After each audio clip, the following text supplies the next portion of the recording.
Perfect. So our first reader, Addie Tsai, has, I'm sorry, this message, okay, sorry. Addie Tsai is a queer, non-binary artist and writer of color who teaches creative writing at William and Mary. They also teach in Goddard College's MFA program in interdisciplinary arts and Regis University's Mile High MFA program in creative writing. Addie collaborated with Dominic Walsh Dance Theater on Victor Frankenstein and Camille Claudel, among others. They earned an MFA from Warren Wilson College and a PhD in dance from Texas Women's University. Addie is the author of Dear Twin and Unwieldy Creatures.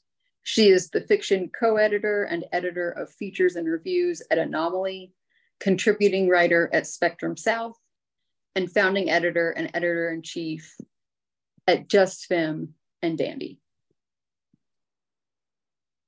Thank you so much. Just want to start by shouting out Erik's incredible book. Go buy it, please. I'm so thrilled to be part of this launch and the celebration. It's really momentous for me.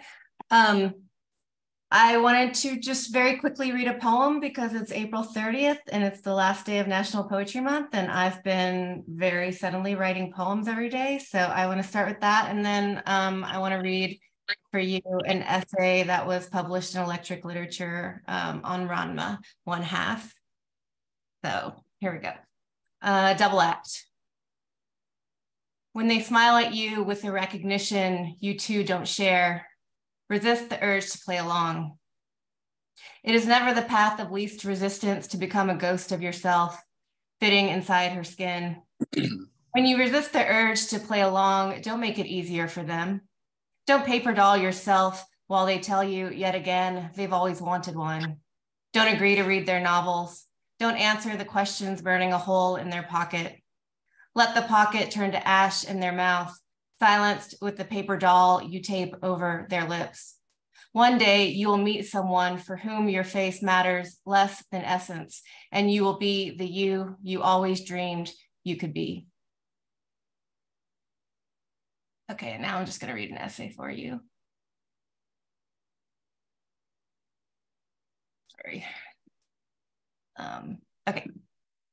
This is called Ask Me Whether or Not I'm Trans. If you asked me whether or not I'm trans, I wouldn't know how to answer. On certain days, I wake up and feel with absolute certainty that I'm a trans masculine person who also defies gender. I will say it aloud to myself while rocking back and forth on the porch swing in front of my house. But then I will feel a little twinkling whisper in my chest that says, but wait, what am I really? And I will stow that certainty away until the next time. Let's start with my earliest understanding of gender. My earliest understanding of gender was not the gender I was assigned at birth. It was not male. It was, as the joke goes, an indefinable third thing, a thing most don't consider, because the nature of my birth is only interesting to those who weren't born similarly as a trope, a gag, a joke, a nightmare, a fantasy. My earliest understanding of gender was twin. I've said before elsewhere on multiple occasions that my first queer relationship wasn't romantic, but it was one which will always signify more strongly than any other relationship that started before consciousness, before speech. Because when you are twinned, the very way you move through the world is always already impacted by being born as two.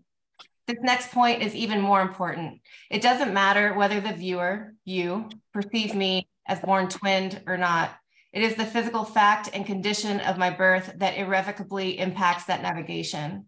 And even though, thanks to therapy, I have finally achieved a healthy sense of individuation, and even though I do not share anything resembling the fantasy image of enmeshment that so many activists experience. 哎呀，不能活了，实在是这次是真的不能活了，哎，不能活了呀！哎呀，哎呀，真Man, I think you have your volume on. Can you mute? Yes, whoever has their volume on and is talking, could you please mute yourself? I'm sorry, I tried to say that earlier and I was muted. So I'm going to keep myself unmuted just to, Addie, that's beautiful. Please keep Amy, can you also mute Jaylan? Because they're also not muted. Oh, thank you. Let me see if I know how to do that.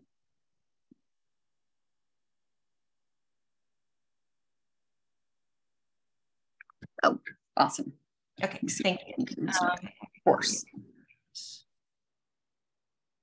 I'm just going to start with a couple paragraphs, I think. Okay. My earliest understanding of gender was twin. I've said before elsewhere on multiple occasions that my first queer relationship wasn't romantic, but it was one which will always signify more strongly than any other relationship that started before consciousness, before speech. Because when you are twinned, the very way you move through the world is always already impacted by being born as two. This next point is even more important. It doesn't matter whether the viewer, you, perceive me as being born twinned or not. It is the physical fact and condition of my birth that irrevocably impacts that navigation.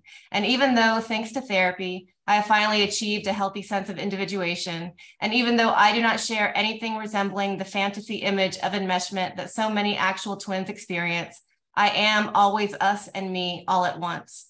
The us being primary is the point, the shadow trailing behind me. But it's not only the physical fact of our twinhood that results in this deeply held identity. It is also the particular way that twins, especially in America, especially those assigned female at birth, are socialized to be seen and consumed as an amorphous, two-bodied thing. We are fetishized, we are sexualized, we are mocked, we are watched, we are appropriated, we are feared, we are enfolded into fantasies, we are made object, which is slightly different, but also not dissimilar from being objectified. From the time that I was 8 years old, it was clear that both my gender and sexual identity were perceived as twinned. In 7th grade biology, our classmate asked us if we had the same number of hairs down there. As teens, our father dressed us in identical dresses he kept in his closet and trotted out for us when it was time to be put on display like paper dolls. He would sit us on the sofa to be fetishized by his friends, whose language we did not speak. Mandarin swam in the waters around us as men stroked our arms and caressed our cheeks. As women cooed at us, they requested in English that we sing songs whose words we could only parrot out of our mouths, like the imitations of each other we were. I suppose in one way, something productive happened out of that gender assignment. The socialization of gender as twin was far more ideologically impactful than that of my assigned gender. And I always understood that the clothes we wore were a costume, and the gender ascribed to that costume clearly a performance. You could call it drag, but it was not very fun. But let's go back, because of course, as we all are, I was also gendered from birth. I came of age in a small suburb south of Houston in the late 1990s, before YouTube and TikTok, Twitter and Facebook, before AOL chat rooms. If people who lived in bodies outside of cishet gender norms did not exist in your proximity, and they did not dress their bodies in ways that announced their defiance of those norms, they did not exist. And if you were raised in an abusively strict and restrictive home by a single immigrant father like I was, then your frame of reference was relegated to high school, the roller rink, your father's friends' children, and the television. And if the people you found on television, even the inaccessible celebrities, included Ellen DeGeneres and characters depicted in The Birdcage, then you would also deduce that people like you, Asian, biracial, queer, and non-binary, either did not exist or it was too dangerous to even try. I wouldn't fully come to terms with all of me, by which I mean my queerness, my non-binariness, my mask of centeredness, until exactly 10 years ago. I learned of myself in stages, and like many of us queer, gender fluid weirdos, especially of color, especially those born between the cultural time periods of Gen X and millennial, I would encourage my brain to travel back to the early days before I knew anything, lingering on the moments that would reveal to me that I was always there. I would remember that day in 7th grade dance PE class during which we watched a film on the television VCR on the AV cart that was wheeled into our classroom that introduced me to Mikhail Baryshnikov for the first time, a dream in white tights and ballet slippers who pushed off the ground in a double tour and floated in the air for what seemed both finite and an eternity, a prince and a lion all rolled into one. I wanted to be what he embodied, both strength and grace, barrel turns that felt masculine but softened with delicate edges, like my favorite blue twirling dress I received for my birthday one year that I loved spinning in just to see its silky bottom puff out like a bell and undulate like water ripples. I would remember the sleepy Saturday as a teenager where I sat with my white, elusive, sparkling mother in a bedroom somewhere while she cleaned out her closet. I never got enough of her because she almost never stopped long enough to spend time with us. While my brother and twin used the reprieve away from my father to join their friends, I sat in a dimly lit room with my mother and played with her silk scarves. She taught me how to tie them into neckties around my neck. Although she was confident that I was just playing with knots and silk, I felt a twinkling in my body that was something different and something I would never truly reveal to her. I would remember also the time I fell in love with my father's briefcase and foolishly believed I could play with it without his watchful eye discovering it. In the end, I became so infatuated with the sparkling gold coils of the locks that I jammed the combination. I knew he would discover it quickly, and I knew that I would meet a punishment I couldn't escape. I hid in the bathroom, making my body small enough to fit between the toilet and the under the sink cabinets, but I wouldn't make my body small enough that day to free myself of his piercing voice or his sharp hand colliding against my fragile skin. Would I've come to understand myself sooner if my father hadn't corrected my gender euphoria?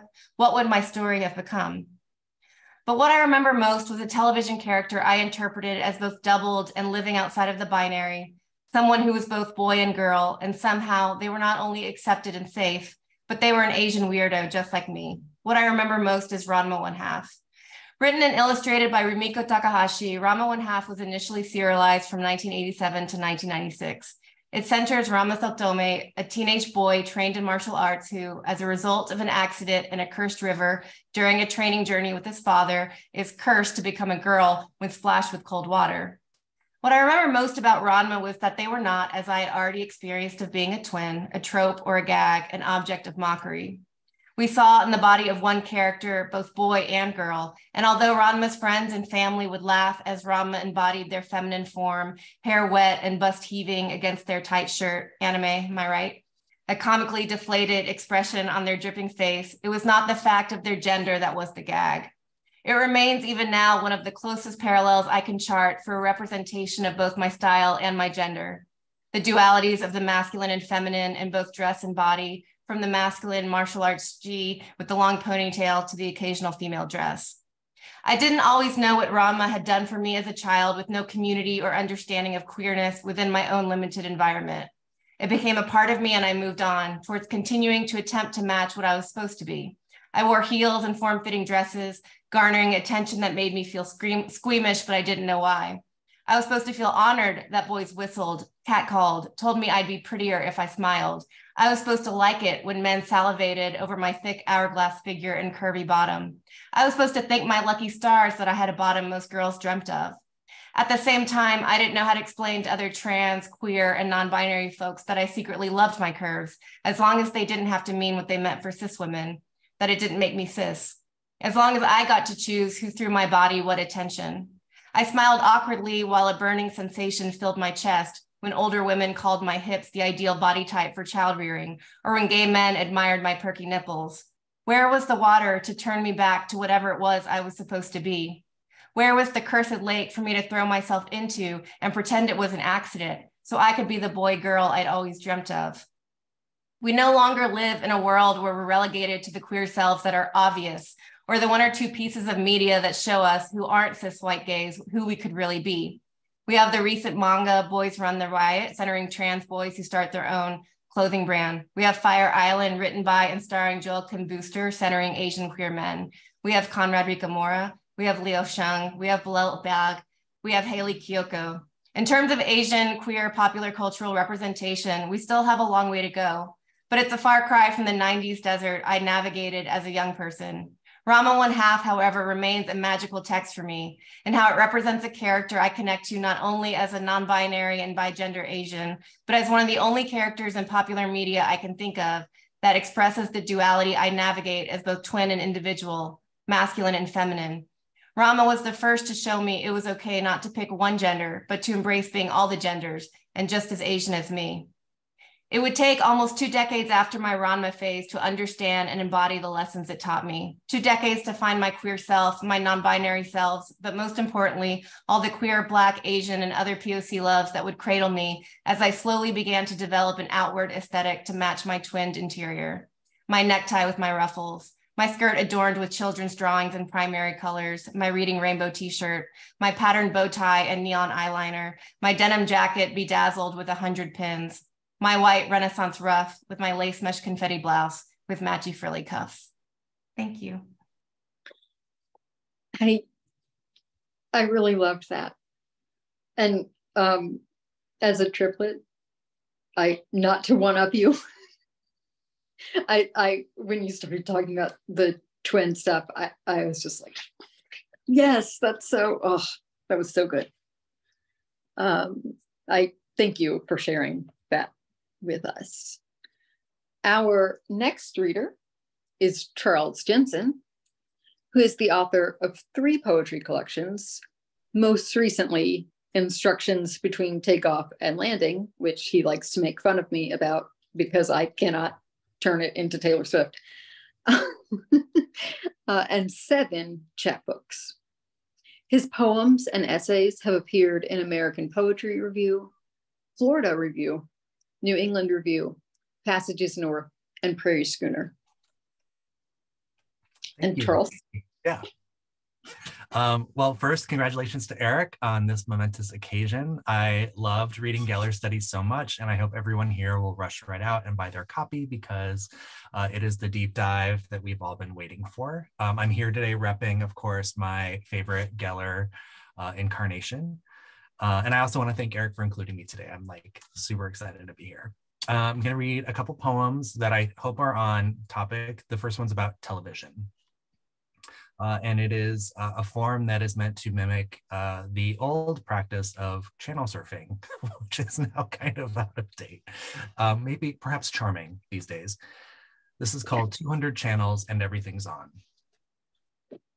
7 Marines were killed today outside in a bloody confrontation outside a new car.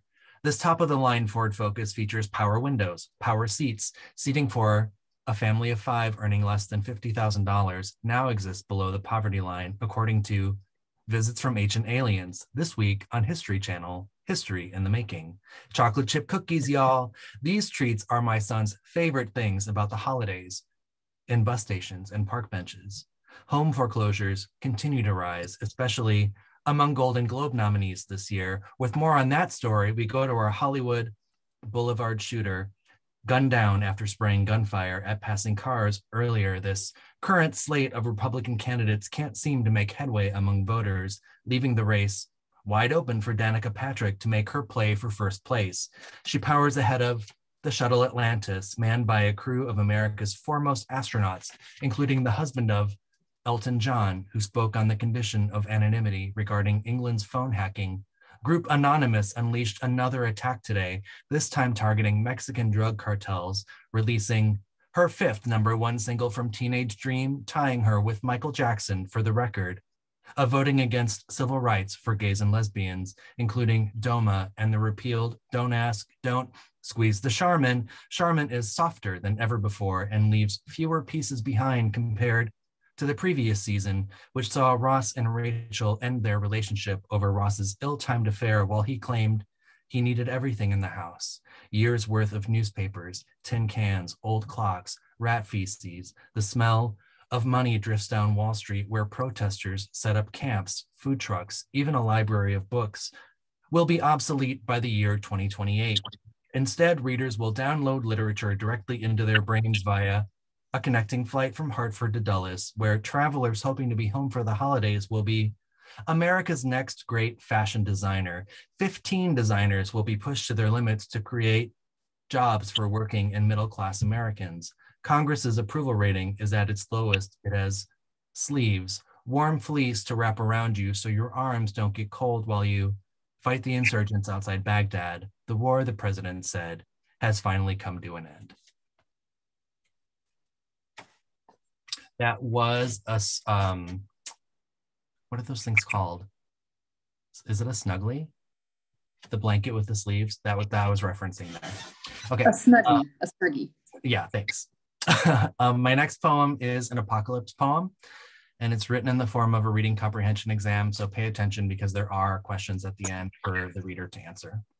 This is called The Water Cycle. Mythologies attribute destruction to an elemental force we can't see coming. Fire, flood, rivers thick with the red salt of blood. But what about the whisper, the one we make inside the ear of the man we love when we tell him our time together's done? Breath and words, a lattice work of ruin. Imagine the cloudless sky that makes rain. We don't know why it falls, but then it does. I lay my body down upon a hotel bed and told him, though I loved him, I could not be with him. There was a desert outside where it never rains, but when it does, it floods. The desert doesn't know what to do with water, so the water rushes away to someone who does. Quiz on this section. A, identify 3 grand spiritual narratives alluded to by the narrator of this passage. B, is it more or less difficult to be a homosexual? Be honest. C, draw a diagram of the nitrogen cycle. D, who is the villain of this story and every story? All right, my last poem is my only Buffy poem. So I'm very excited to finally get to read it. This is called Complaint of Buffy the Vampire Slayer, and it's from a longer sequence of poems about people complaining about their jobs. So, Complaint of Buffy the Vampire Slayer. I am the maker of dust. My mother says, the maker of perpetual mess, and grounds me. Across town, a taloned hand breaks up through graveyard dirt, parting a black sea of soil, pointing to the moon, the white eye, the only light the living dead can bear. And yes, it hides their wrinkles. A girl like me has the power to crawl through windows without a creak. I carry a stick of wood, a cross. I have the power to make dust. You have to know your enemy, what he wants. My blood, a cocktail poured from my neck's shallow chalice. Tomorrow I'll be tested in geometry, but tonight it is survival of the fittest. Tonight it is skinny jeans with a sensible top I won't mind getting dirty, a ponytail. It matters what shoes you wear when you consider wrenching the heel from a demon's massive heart, like pulling a loose tooth from the mouth of a god. I've come to appreciate the cover of night. The vamps I kill rarely notice when, my foot at their jaw, I've accidentally worn 2 different socks. Thank you. I muted myself for a second because my dogs are about to bark, but I loved like every single fucking second of that. Like the TV poem, the second one, and then the quiz one, which is just like a really cool format. And I have never seen Buffy, which I know is heresy to Erik. Oh, Addie, I was supposed to ask you your favorite Sarah Michelle Gellar project, and I forgot. All My Children, because that is where I first was introduced to her gloriousness, but also my mother had been watching All My Children since Susan Lucci was a teenager. So it was like the only soap opera I watched, but her performance is really like burned into my brain. So yeah, that's my vote. Good one. And I'm Charles, did you say that yours is Buffy? Yes, definitely. Yes. I mean, clearly you are like a visual representation of Buffy fandom right there. He's got the library as his background. And our next reader, Charlotte, before I read your bio, why don't you tell us your favorite Sarah Michelle Gellar project? Sure. Hi, and thank you so much for inviting me, Erik, to be a part of this. It's really good to be here. And Addie and Charles, I love your readings, and I look forward to reading more of your work. I tried to watch Buffy, and I just couldn't get into it for whatever reason, but I do love Ringer, And I was thrilled to see that your first poem in Gellar Studies was connected to that show. So I'm kind of obsessed, and only because I was watching it for this, and now I'm really excited to be a part of this even more. So I have a new thing to love in my life. Is that all? Is that enough? Is that sufficient? That's perfect. Okay. Necessary and sufficient. Okay. So Charlotte Donlon helps her readers and clients notice how they belong to themselves, others, God, and the world. Charlotte is a writer, a spiritual director, and the founder of Spiritual Directions for Writers. Her essays have appeared in the Washington Post, The Curator, The Christian Century, Christianity Today, Catapult, The Millions, Mockingbird, and elsewhere. Her first book, The Great Belonging, How Loneliness Leads Us to Each Other, which took me 2 years to Swift on Taylor Swift's books, which is my thing. And she still liked every single Taylor, despite me not having done hers, which makes her amazing.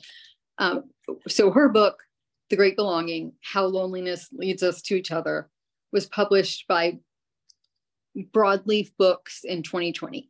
She's currently writing her next book, Spiritual Direction for Writers, which will be published by Eerdman in 2024, which sounds like oddly futuristic, but it's next year. It is, yes. I need to write that book. So I'm going to read today from The Great Belonging, my first book. And a lot of the chapters are very short, so I'll just start reading. I'm going to set a timer for myself, if that's okay. I'll start reading and I'll stop when my timer goes off, or maybe before, if it all works out well. This book has 5 sections: belonging to ourselves, belonging to others, belonging through art, belonging to our places, and belonging to God. My future books won't be as Jesus-y, even though I still believe in Jesus. I've just had a lot of people reach out to me who aren't Christians, who have appreciated my work, and it's helped me see more clearly my audience. And that's just it. So the pieces I read today aren't super Jesus-y, by the way. Okay, so this is from the introduction. Sometimes I wonder if loneliness resides in an extra secret organ within the body, maybe the size of a plum, a storehouse of dense alienation hidden deep within us. I wonder if God knew we'd need a special place for our loneliness because we'd have so much of it. Sorry.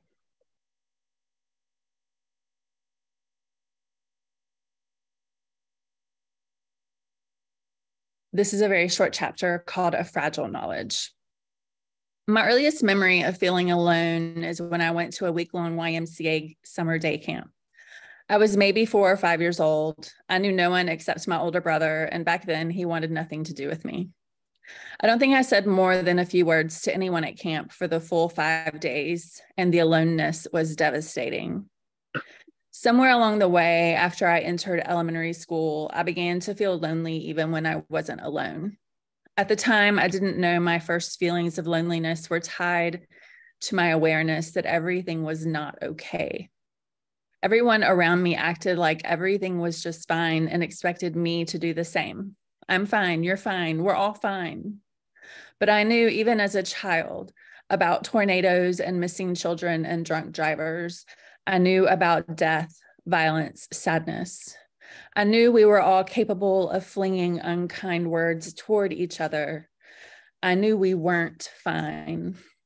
I held a glass globe filled with all of this fragile knowledge inside me, and I was afraid speaking up and naming our not fineness would shatter the globe into hundreds of shards. It would only cause more harm.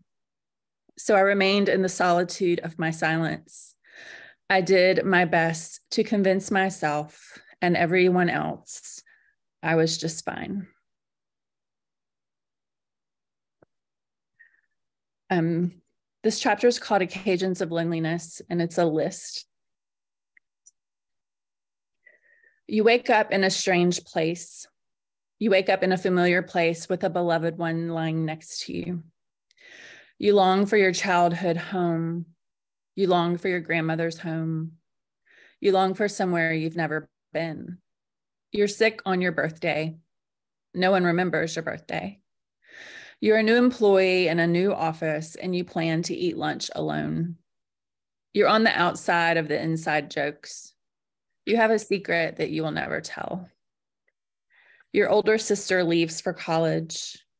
Your oldest child leaves for college. Your best friend's wedding. You visit a new church for the first time. You visit a new church for the second time and the third.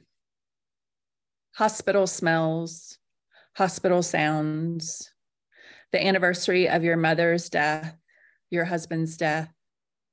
You remember that you forgot the anniversary of your mother's death. You turn out the lights before going to sleep when all you have left are yourself and your thoughts.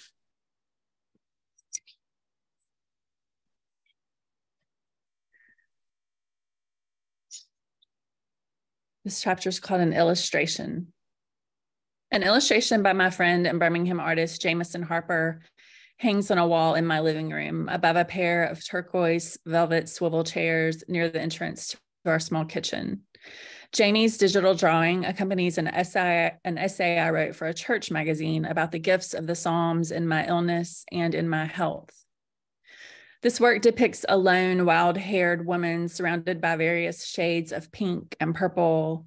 One side of her face is at peace and resting, an eye cast downward in contemplation, a hand held up in a gesture of prayer or praise. The other side of her face is crazed, with a wide-eyed expression of despair and a pained hand begging God or anyone for relief. I imagine she feels isolated and othered in her divided self. She's pulled in two directions, while forces beyond her control play tug of war with her mind and soul. Jamie's art captures the essence of the Psalms, displaying the two farthest points on the Psalter spectrum. It also captures the essence of me, one who has known the loneliness of pain, the belonging of peace, and the expanse between the two. But I don't love this illustration because it's a portrait of me. I love it because it displays the paradox of humanity, replete with both vigor and infirmity, both fracture and repair.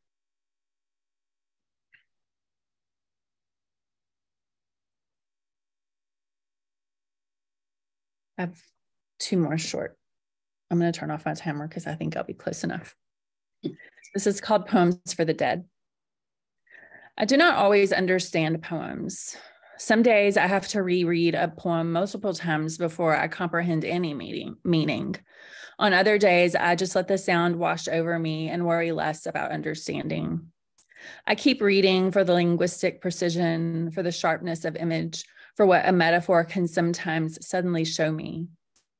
Poets see more clearly the spaces that terrify us, and they are more equipped, or perhaps just more willing, to enter those spaces. Anna Kaminska, Audre Lorde, Dionisio D. Martinez, Max Ritvo, they have all framed loneliness with nouns and verbs and rhyme and meter. Their poems give us language for the haunting elements of unbelonging that we are unable to put words around on our own. Their poems open us up to truths we would rather turn away from, to truths we wish were false. Martinez's poem, Flood, Years of Solitude, is one such example. The words attend me toward eternal verities. And here's a quote, or I think this is part of the poem, maybe the whole thing, I can't remember. To the one who sets a second place at the table anyway, to the one at the back of the empty bus, to the ones who name each piece of stained glass projected on a white wall, to anyone convinced that a monologue is a conversation with the past, to the one who loses with the deck he marked, to those who are destined to inherit the meek, to us. When I read this poem, I think about my loneliness, but more so the loneliness of others. And the last two words help me consider a sort of corporate loneliness we all shoulder. In 2001, Dutch poet Bart F.M. Droog proposed that poets write poems for the lonely dead in the city of Groningen in the Netherlands. He wanted to honor those who die in anonymity, those whose bodies are never claimed by family or friends or acquaintances. This practice is now common in many Dutch cities as well as in parts of Belgium. The poets try to learn as much as they can about each deceased person and pen a fitting poem. Writer Christine Rowe, whose essay introduced me to the Dutch practice, notes, the lonely funerals phenomenon is especially moving as the Netherlands is a largely non-religious society. 2/3 of the population has no religious affiliation. Death would be sharpest for those who don't believe in an afterlife, and the non-religious would have little reason to believe that dead souls could somehow be comforted by the words written to mark their lives. So the significance of this ritual, even more than other funeral practices, is really for the living. The poems, Rowe calls them short, stark, and moving speculations on identity and loss, help us hold the tragedy of anonymous deaths. I find comfort in knowing these dead people who were most likely neglected while they were alive are remembered. There's another paragraph, but I'm going to skip it. The last chapter I'll read is called Absence. It's very short and it's in the section on belonging to God. Every now and then I remember what a pastor once said to me after I told him about the spiritual void I was experiencing. No matter how hard I tried to create spiritual intimacy, God seemed too far off, too distant, and my loneliness was swallowing me. My pastor listened. His eyes didn't shift from mine, even though mine were heavy with tears.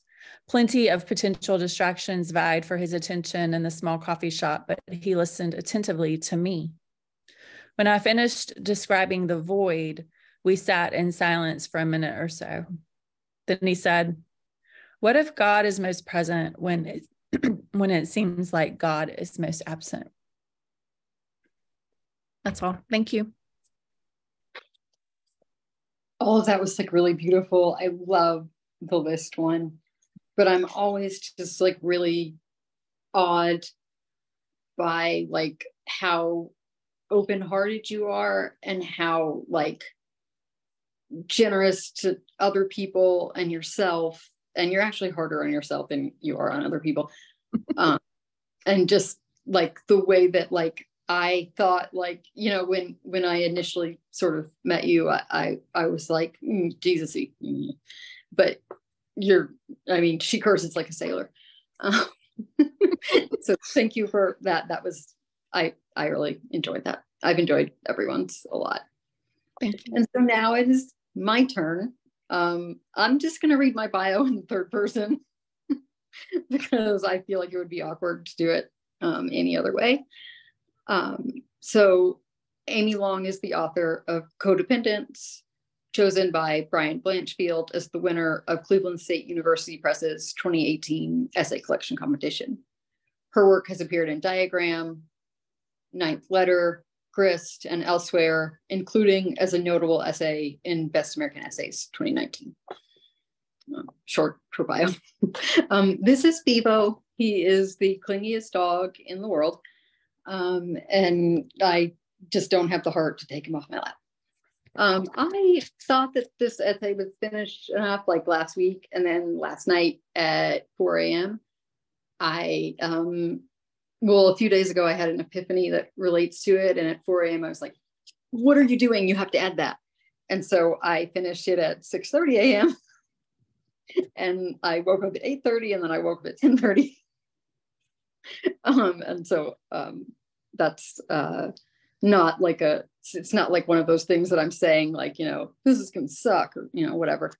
I just, I'm excited about having, you know, finished it. And, you know, I mean, it's not finished, but you know, anyway, it's about Taylor Swift's Human-Sized Birdcage, which I'm obsessed with.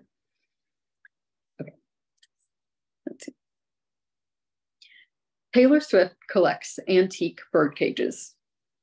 The most famous lives in her Nashville condo, which she called My Fantasy World, in a 2010 interview with Rolling Stone when the place was under construction.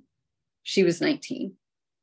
Her first piece of custom real estate features ceilings painted as the night sky, kitchen cabinets in which each door varies in color, and an indoor pond where live koi fish swim.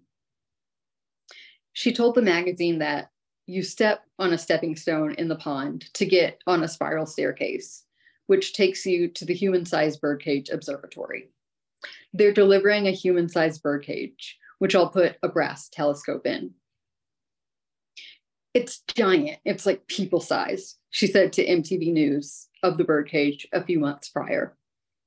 You can put a table in there, and I'm going to. I imagine her voice spilling out of her thin, scrappy frame, punctuated by a familiar defiance, as if she feels compelled to prove she can fit a table inside that goddamn birdcage. But the birdcage was never just a giant birdcage. Swift has said that she needs metaphors to make sense of anything that happens to her. And she's used birdcage metaphors in her work, most notably as a visual reference to fame in Look What You Made Me Do music video. Her most cryptic, enigmatic birdcage metaphor, and the one that most obsesses me, doesn't appear on an album. It exists only as a voice memo she sent to Aaron Dessner of The National the day they began work on her first pandemic record, Folklore. In the album's prologue, Swift describes the songs as a blend of fact and fiction and defines folklore as passed down and whispered around, sometimes even sung about. The lines between fantasy and reality blur, and the boundaries between truth and fiction become almost indiscernible. She's spoken of the freedom this device granted her, and the voice memo's lyrics feel specific to her persona and person in a way she might have found constraining. Where in the official version, she sings, and I'm going to sing these, and I do not have a beautiful voice. So where in the official version, she sings, I knew you playing hide and seek and giving me your weekends. On the voice memo, she sings, I knew you living through a gold age, sneaking to my bird cage. And then, had she given the birdcage line to the fictional character who narrates the cardigan on Folklore, speculation would center on Taylor's actual birdcage and actual life, rather than the story's wistful remembrances, and detract from the complex emotions she expresses in August and Betty, the other two songs in the teenage love triangle narrative where Cardigan is situated. And Taylor's actual birdcage, her entire collection, suggests that the idea of the birdcage plays such an important metaphorical, perhaps mimetic, role in her understanding of her own self, life, and love, that she might prefer to keep it to and for herself. In Reputation Deep Cut, So It Goes, the cage seems to represent fear related to falling in love with recent ex, Joe Alwyn, whom she began dating in 2016. That the voice memo cage detail might refer to him gets backed up by another lyric cut from the final Cardigan. Instead of, and you'd be standing in my front porch light, I can't sing that one, nested in the middle of the bridge. On the voice memo, Swift sings, I knew to love would be to lose my mind. And So It Goes, she is in a gold cage, a hostage to her feelings, backed against a wall. The lyric conjures straitjackets and institutionalization, a fear she expresses on Midnight's bonus track, Hits Different. Is it you, or have they come to take me away? She asks an unnamed lover. But in the voice memo draft of Cardigan, the birdcage feels like a safe space, if a vulnerable one. She allows her lover in, but she doesn't open the door for him. He sneaks in. Taylor deploys a similar metaphor in Evermore Opener Willow when she sings, "Head on the pillow, I could feel you sneaking in." In both the Cardigan voice memo and Willow, the narrator allows her lover to see her at her most vulnerable, whimsical, and mundane, either in her protected fantasy world, the Nashville condo's birdcage, or asleep. But she welcomes the intrusion, comparing Willow's muse to a prize she'd cheat to win. The imagery that surrounds the birdcage line, that of a gold age, suggests something similar, especially given Swift's frequent use of gold to describe real, stable love. That love, as Swift acknowledges, requires that she make herself vulnerable.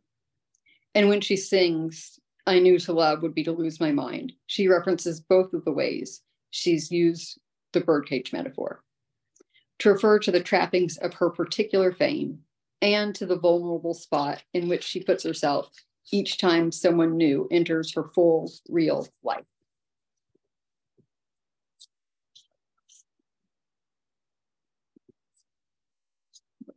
Did I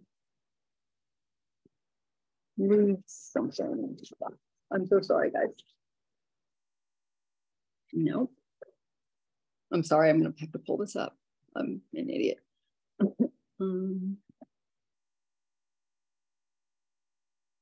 Oh, there it is. Okay.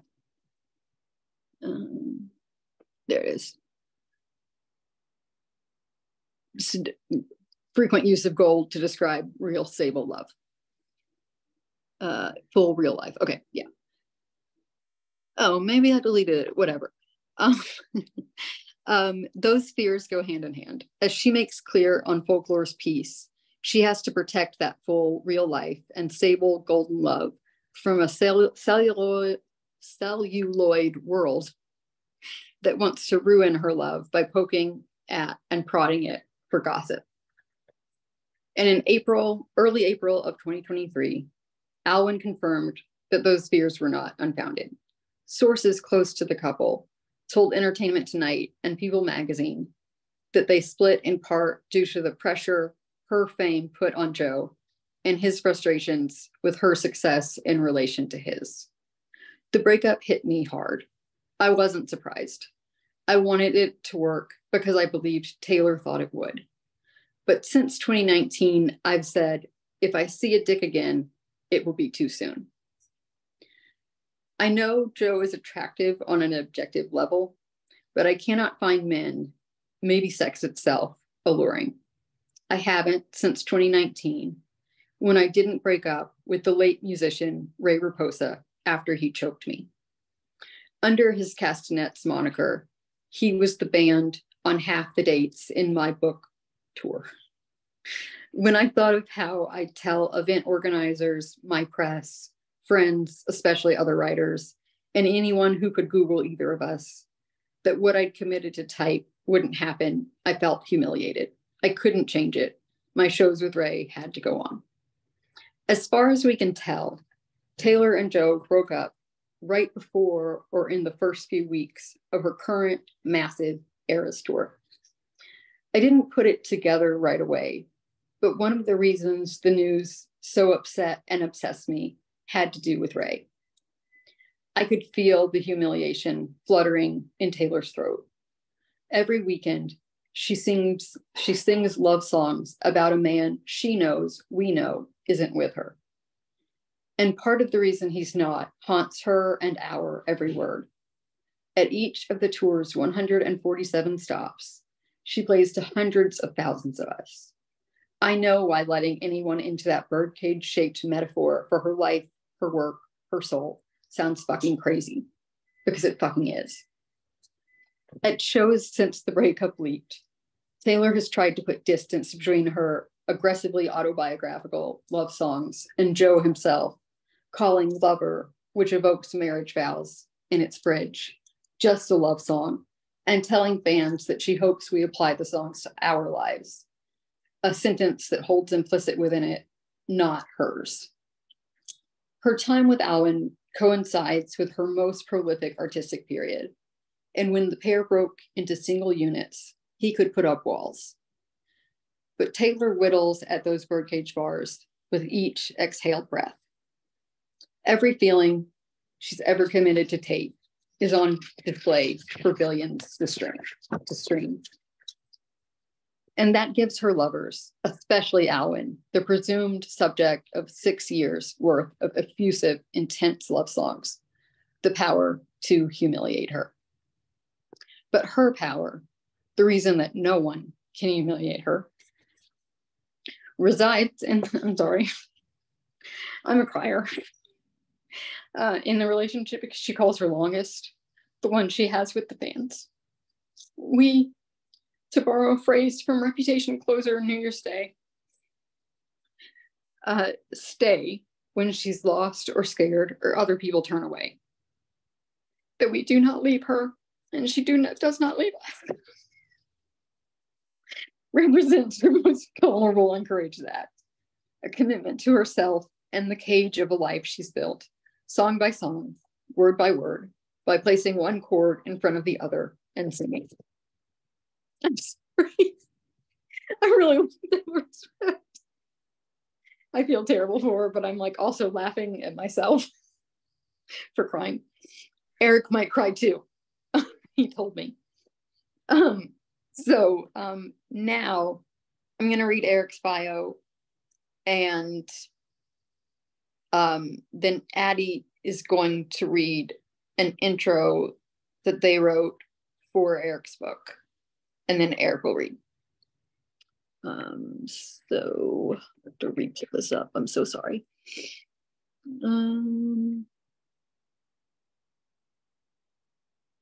Where did you go? I had you up there.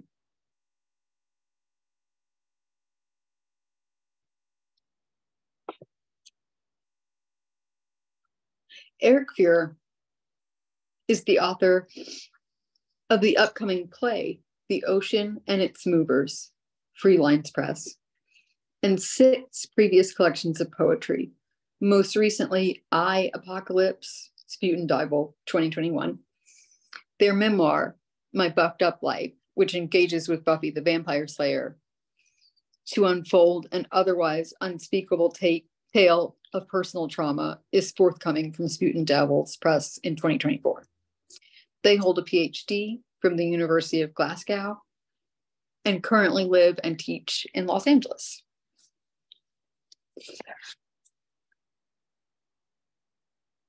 Addie, you ready? Is it my turn? Okay.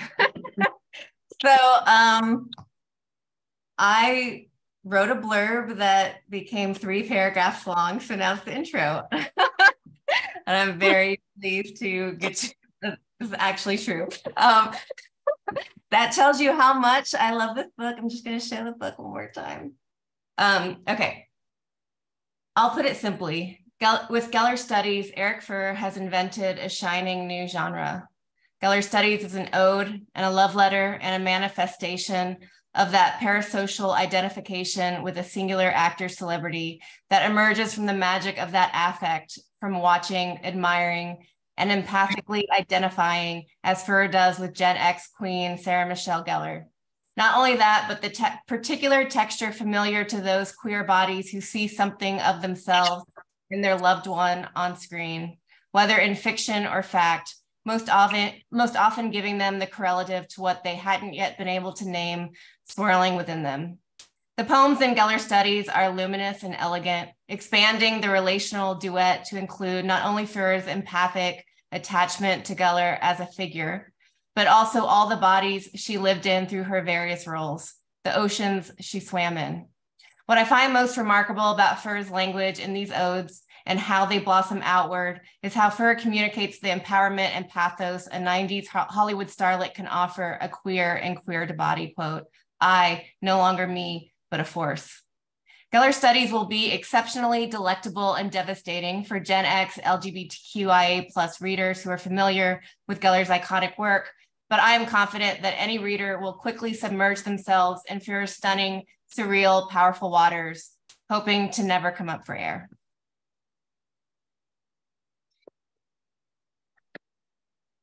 And so now we go to Erik. Thank you, Addie. That was Or when I read it. or Manji. Go on, I'm sorry.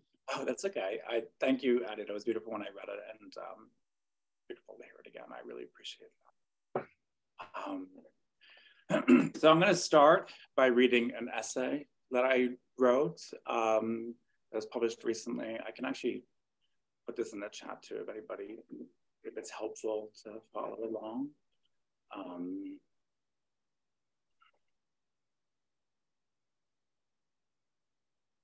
And I'll read this, and it gives some context a little bit to the project I'm doing here, and then I'm going to read from the book itself. So I'm actually going to I'm going to read this essay. I've been invited to give a poetry reading at the Virginia Woolf Conference this year, and I kind of wrote this for that, so this will be kind of the opening essay for that.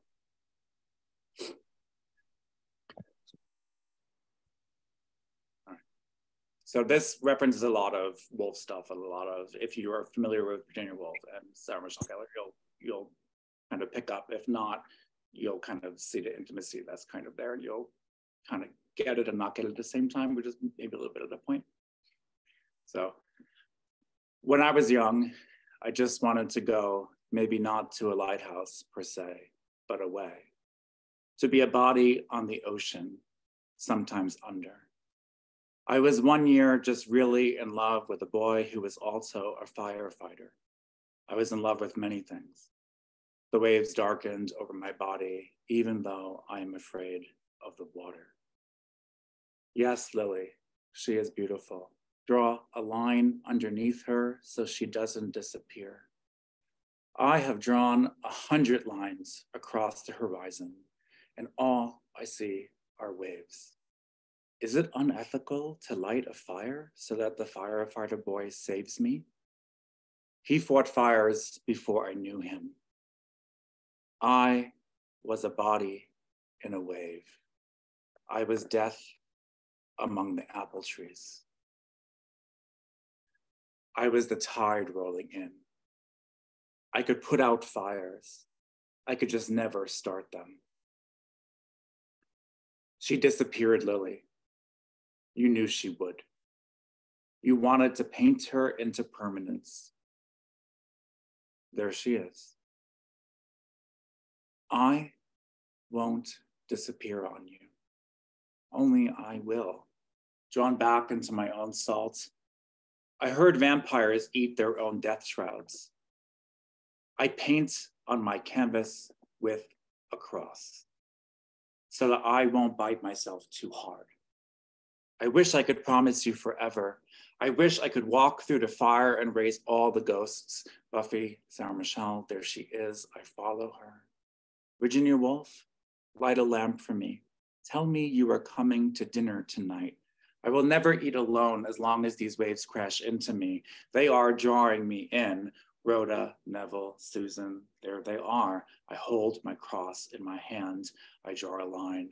I draw 100 lines to lift me. When I was young, I felt like I wasn't allowed indulgence.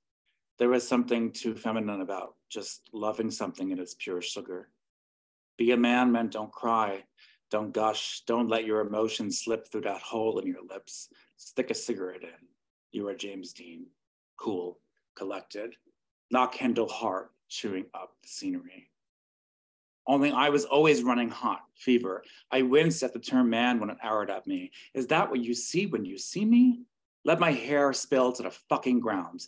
But no, actually layer it a bit. Catch the curl, make me look beautiful. I want to look like Buffy the Vampire Slayer, and I want to sail on the waves with that firefighter boy. What is desire but a wave? What is a wave but a line that curves and curves, and there she is, and I am under the water again. There she is, Wolf, Sarah. I loved a boy who was at one time a firefighter, a vampire slayer saved my life. Growing up queer in my heart, I needed someone to carry its rhythm when I could not. Wolf, Neville, Rhoda, Buffy, Helen, Cece. The waves remind me that I am part water, that I am salt. I slip from my own eye when I am also queer in my body, and there is no one to hold me. There she is in the waves. Cut my hair like this, I say. I show the hairdresser a photo of Sarah Michelle Gellar on my phone. If you can make me look like this, I'll pay you double, I joke. I nearly did pay her double.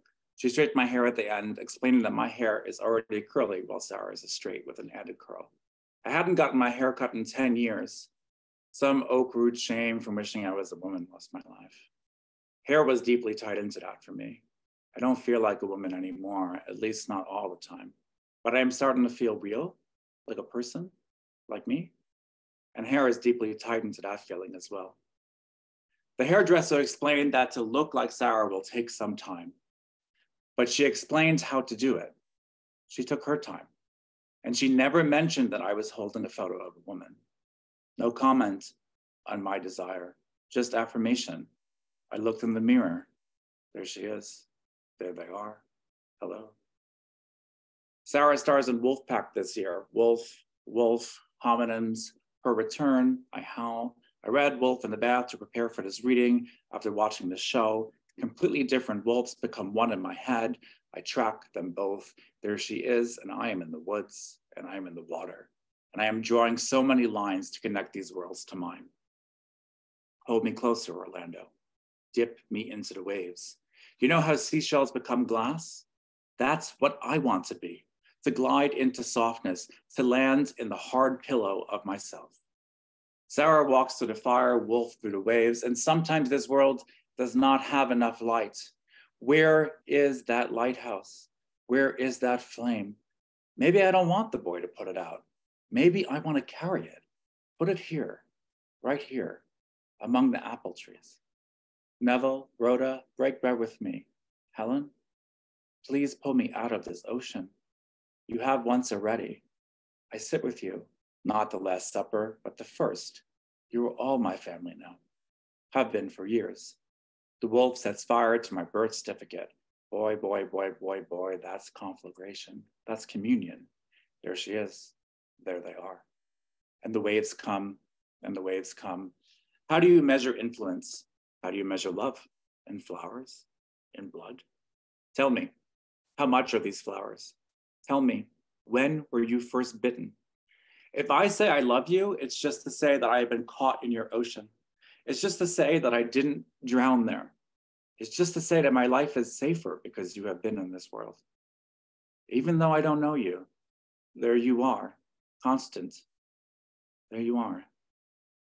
When a therapist asked me who was a positive example of confidence to me, I asked if it was okay if I said Sarah Michelle Gellar. I asked if it was okay, because I am afraid of the dark that spreads when I speak, afraid of others falling into it.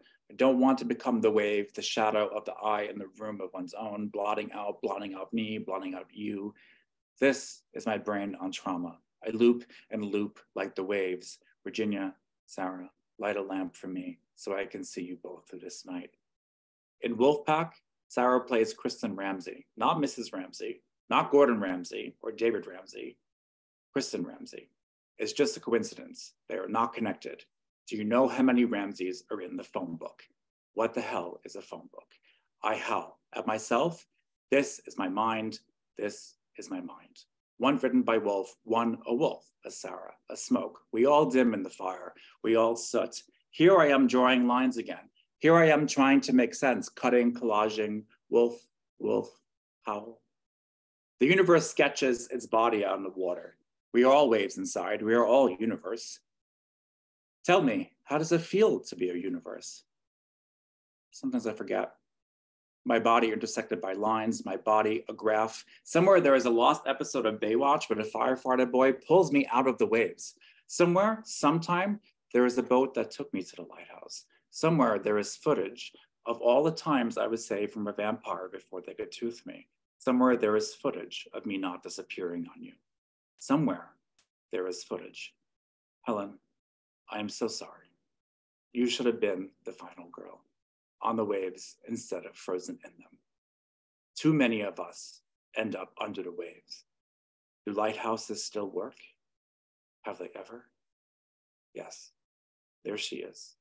Who needs a lighthouse when you have the light itself? There she is. There I are. Okay, so I'm gonna read now from the book from Gellar Studies Now. So that was kind of an intro a little bit to it. And my favorite work of Sarah Michelle Gellar is probably, I didn't realize it until I started writing this book, and Helen Shivers from I Know What You Did Last Summer, which never seemed to be a super important movie to me. I started realizing it was, and she was an important character. She got the most poems in the book. So I'm going to start off with a poem from Ringer for you, Charlotte. My body lies over the ocean, for Bridget Kelly, Ringer, 2011. I have run so far without feathers that I forget that somewhere within my bones, there is the potential for flight. I once tried to carve wings into my back with craft scissors and slumbered beneath a Louboutin red curve as you got lost in the wet glass of Tahoe. In the belly of you is a light that smokes you into not recognizing that you are glitter, gold. I know that feeling of smolder, the cooked remnants of grief, the way we doubt who we are and decide that poison is the way to forgetting. We can't forget blood no matter how much it tries to kill us. We look into its eyes and we remember what it felt like to be loved, when they loved us, when we didn't need wings to fly, we just elevated. Like heat, blood is a cold front. We become rain. When younger, I used to think the song lyrics were my body lies over the ocean, and perhaps mine does. We are all, after all, mostly water. All our bodies fill, spill, flow elsewhere. Perhaps that's why I love bands. I am becoming whole again. This becomes harder in a drought. You thought you lost your sister in the water, and she tried to scatter you into rain, blood, the cold-blooded killer. I have lost so many to the rain. And sometimes Erik is in the rain and I am in this body. You too are split, answering to names that do not swim within you. But maybe if we fake it enough, we can learn to love this strange new water. We can baptize ourselves with new blood, the blood we chose, not the blood we were given. A Paradise of Trombones for Helen Shivers. I Know What You Did Last Summer, 1997. 1. He must have swam back up to find you. His whole death was spent searching for you, who accidentally crowned him when you tried to forget that your life was over. He was a devoted fan. He wanted to know just how long your blonde hair fell. How did you ever fail? Carolina'd from the city you dreamt of owning. The world was not ready for your art, your beauty. You died at the lip of your own salvation. A paradise of trombones waiting to crest you into song. 2. We spend most of our time on land, but water knew us first. Water is the color of our bodies when we move through it. Water feeds the blue from the sky in our absence. Water is not itself, and we are nothing without it. Water is our origin story. It swims our bodies into flesh. You are part water and light, like us all.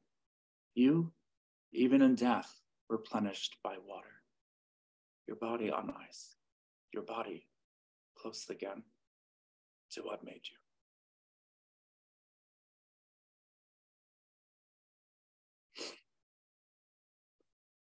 The Language of Eyes by Joanna Mills, The Return, 2006. I bet you not many people here have seen that movie, but it's fantastic.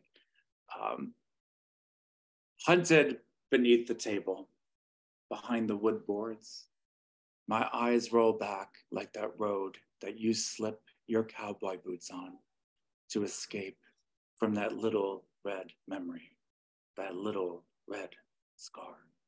We all feel it, that heartbeat under our skin where there is no pulse. We all try to sip the darkness slowly enough so that it feels like low light, so that we can spit out a sunrise when people ask us how we are, even though we know that sometimes the only answers we have are the points of our pupils enlarging. The language of eyes is universal, and I know that your green gaze blues the sky, the blue of ghosts that bring us to seahorses painted on the walls. To be haunted is to be hunted by blood that mimeographs, and we are the carbon copies of the dawn, trying to hide the fact that our parchment lets in too much light, that we may fade if we soak too much in. Paper cuts blot our bodies back into the red of morning. I sometimes love the way that it feels to be in pain, and I know you do too. And that's when the ghosts follow us down long hallways. He called you sunshine. My mother used to sing that song to me. You are my sunshine. We tried to escape their violence through holes in our flesh, as if trying to purge ourselves of their sunshine, our soiled blood. I know what it's like to be a child with a bruise, a child hiding beneath the table. I know what it means to remember the ghost inside, and I know what it means to heal. I see you stare a million miles away, and sometimes, I promise, I see you. Lying in the car, with or without breath, we are the guardians of our bodies. We just sometimes forget how to love them.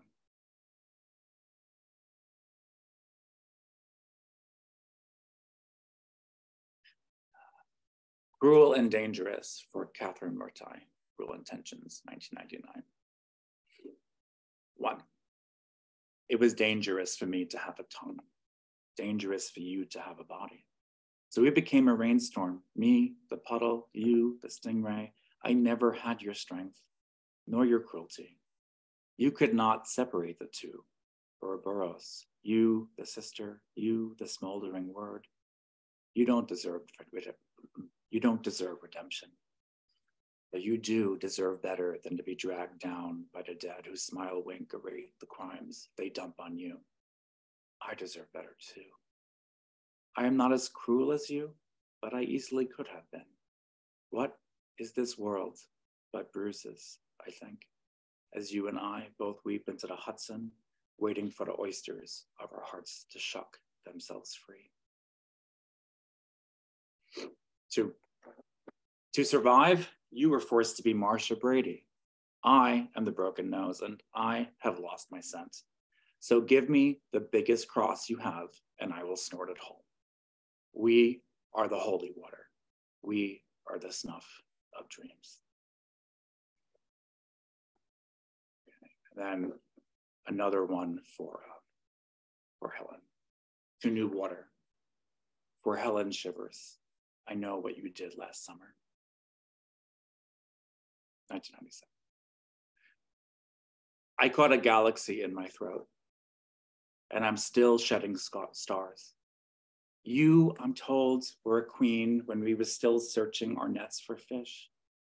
Here, this constellation is yours. Its heat will body you out of death. You can't expire if you are part of the universe. You are forever crowned. He cut your hair while you were sleeping. I know what it's like to be awakened in the night with part of me missing. Hair is a metaphor for the body.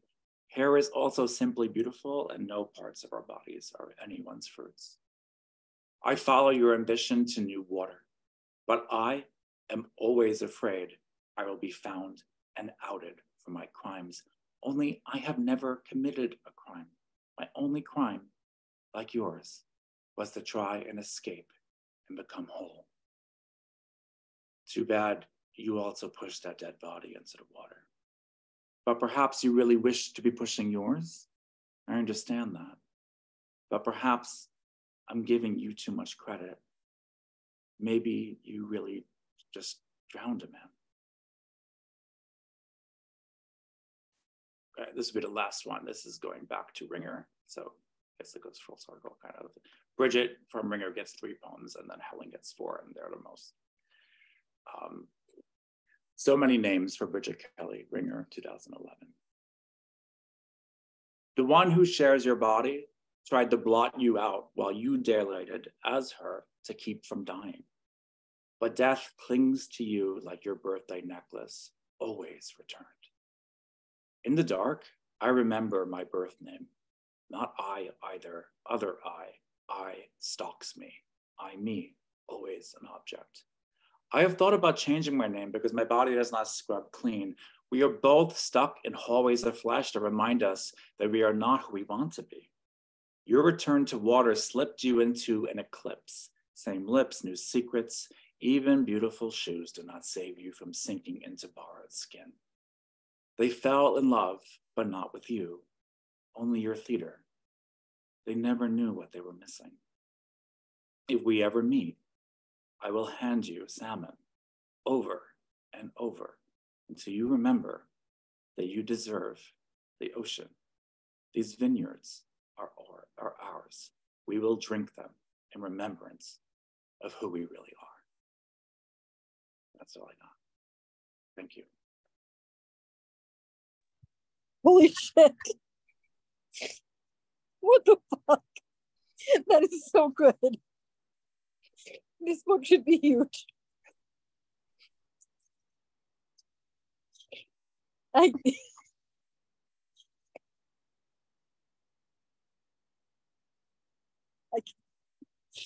That was really amazing.